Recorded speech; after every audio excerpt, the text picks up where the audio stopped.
Hi, this is Anjana Shankar and welcome to College Times. Today I have with me Professor Adam Chmovisky from the College of Humanities and Social Sciences at the Zayed University, Abu Dhabi. We are going to talk about the Master of Diplomacy and International Affairs. That's a course offered by the Zayed University. Welcome, Professor Adam.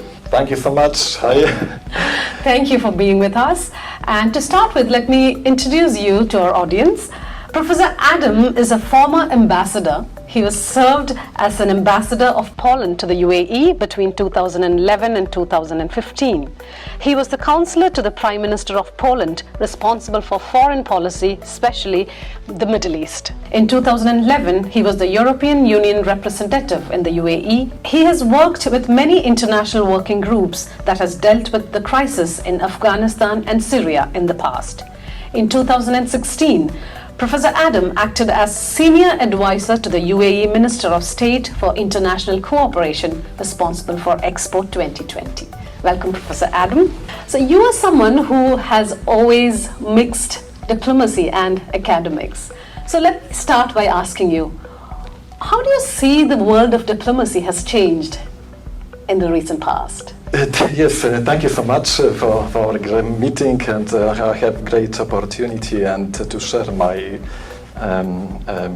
my knowledge, my experience, and especially to meet you today. Diplomacy tools are changing in recent years because of interconnected hybrid international relations and the need to face current global challenge.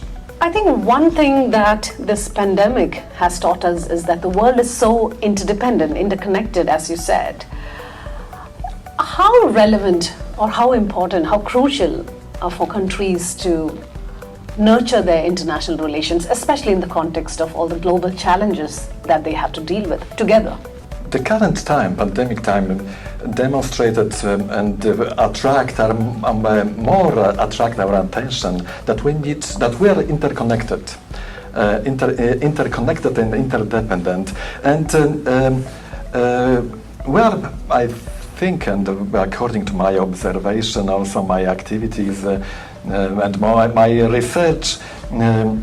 We are much more aware that we need to create a world interdependent effective network, which should include national diplomatic service, international organization, local authorities, leaders of social groups, including religious, non-governmental organizations, business leaders. Only in this way we can to meet the current and coming challenge. That's so true. As you said, the pandemic has taught us unless everyone is safe, nobody is safe, right? So, in the context of international relations, we have been talking about globalization. It's been happening and changing our lives around us since decades. But how has that evolved over the years? And how do you think, where do you think it's going in future? So now the global system of international relations built on the European Westphalian model has been undergoing fundamental transformations. The period of the fourth industrial revolutions brings new challenge and new communication as well as cooperation tools. In this process, there is an increasing interdependence between the system participants. At the same time, there is a growing strive for a new hegemony. And on the other hand, the issue of international anarchy remained relevant within a system of increasing economic interdependence. So, moreover, in the 21st century, we have experienced deep change in the dimension of global security architecture, including environmental challenge and climate change. Therefore, this cooperation assumes the adoption of many initiatives, projects, and innovative solutions. You spoke about the various challenges that world nations are facing, and I would like to ask you about the UN Sustainable Development Goals, the SDGs for 2030. How do you look at how countries are coming together to address that pressing issue? Yes, Sustainable Development Goals address key global, current and future challenge, a fundamental issue for all countries, regions and the world, including the implementation of the Sustainable Development Goals, is peace, based on a stable global security structure. However, for example, water has been the source of hundreds of conflicts during this century. Therefore, many international entities, including international organizations, undertook joint initiatives to avoid this risk. United Nations, moreover, has defined water challenge as one of the most significant global challenge. According to data from the United Nations, over 2 billion people worldwide experience a water shortage. By 2030, due to the increasing effects of climate change and the lack of enough fresh water, there will be a large human migration of up to 700 million. By 2040, 25% of children under the 18 age worldwide will experience an extreme fresh water shortage. Moreover, increasing water pollution, including chemicals, is causing many infectious diseases. According to the United Nations Food Programme, 957 million people across 93 countries do not have enough to eat.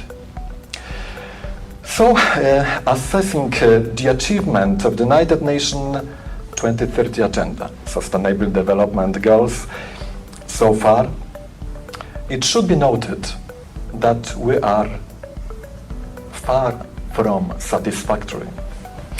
Therefore, to reach a stable, sustainable new structure of international relations, including global security architecture, the world needs the effective implementation of the United Nations Agenda 2030 Sustainable Development Goals.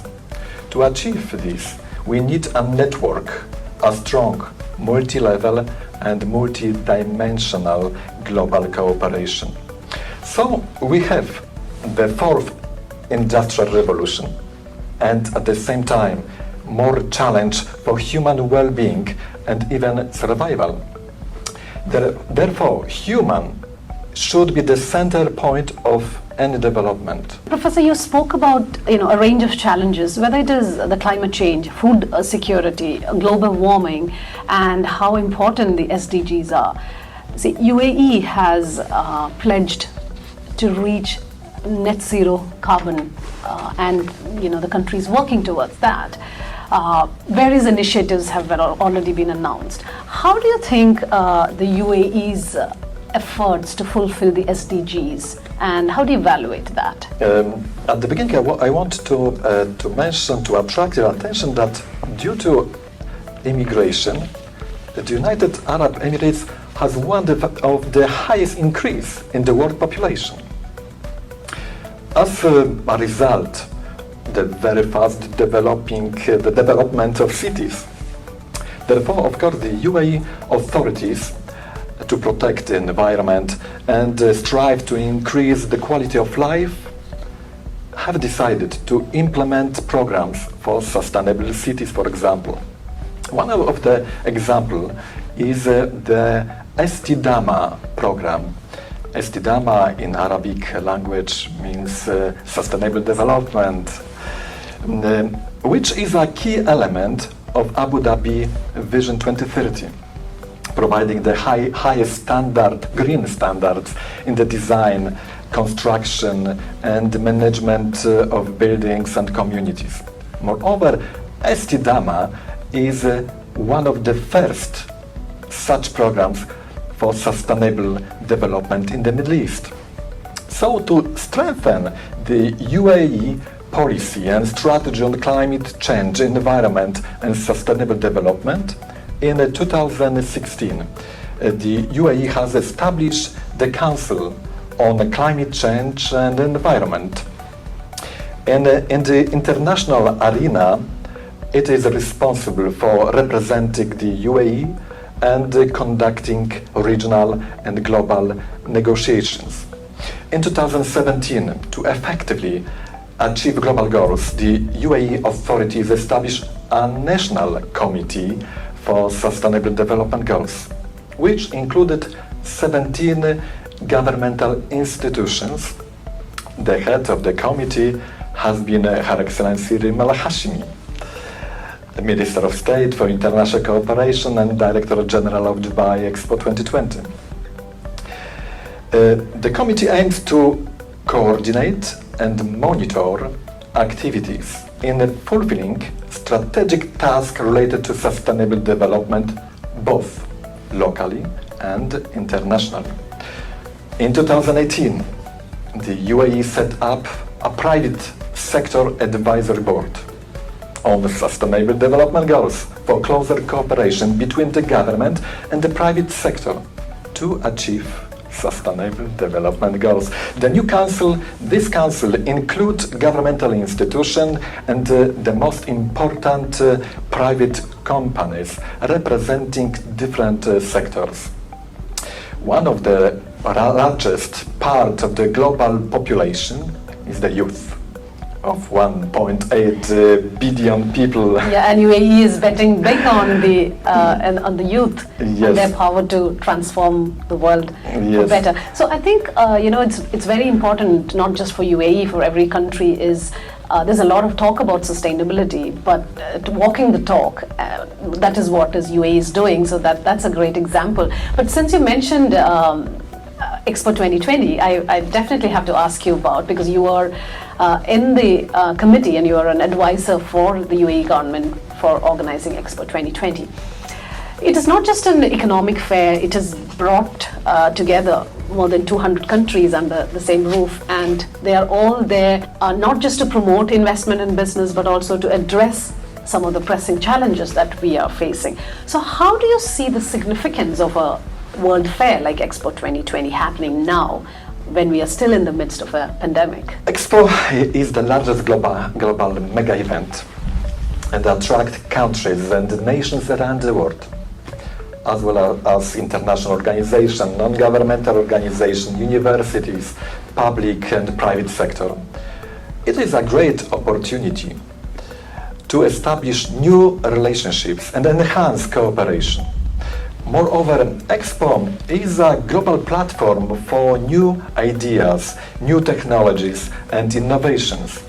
Therefore, this global mega event is a huge tool for soft power.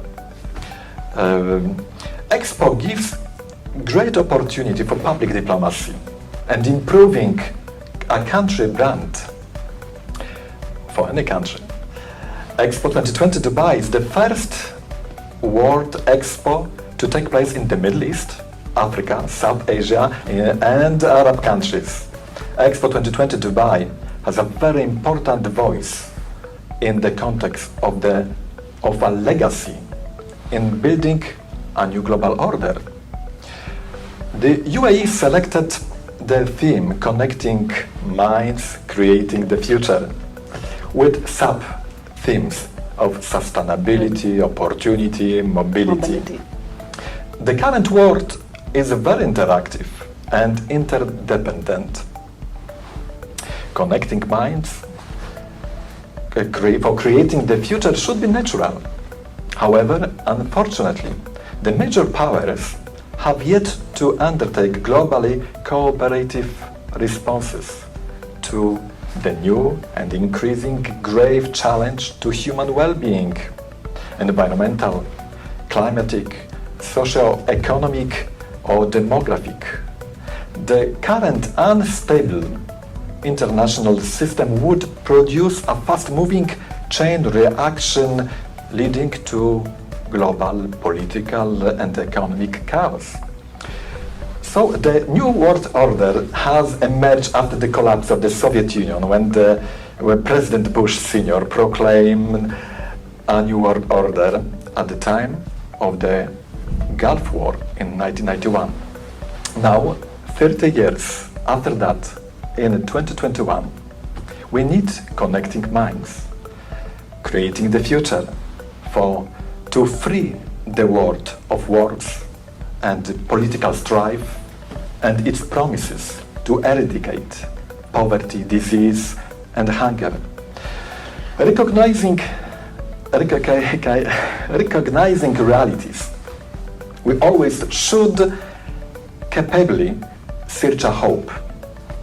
In the past 2 years, the UAE has welcomed the Catholic Church, Pope Francis, for the first ever papal visit to the country, signed the Human Fraternity document, started building the interfaith complex Abrahamic Family House, and inked the Abraham Accords, which normalized diplomatic relations with Israel.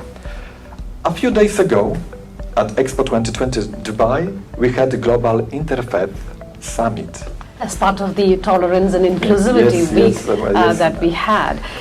So exactly going back to how you walk the talk on whether it is sustainability goals or tolerance and inclusivity.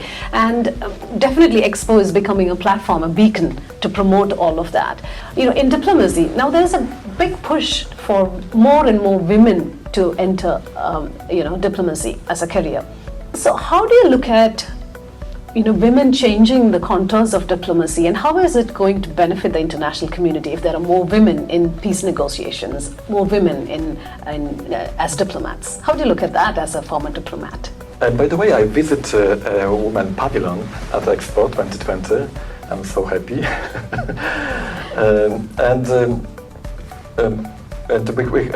UAE is great, by the way, example of a woman at the highest position and also in diplomacy. By the way, now we have just a fresh nominated ambassador of UAE ambassador in Poland, a woman, Mazjuna. Yes. Definitely, and my experience also with my master students, I have most of students are women representing huge ambition and to be ready to be added value for UAE development. And from my perspective, my point of view, and regarding to negotiation, regarding peace and other diplomatic activities, I'm sure that we need more and more women. They provide more.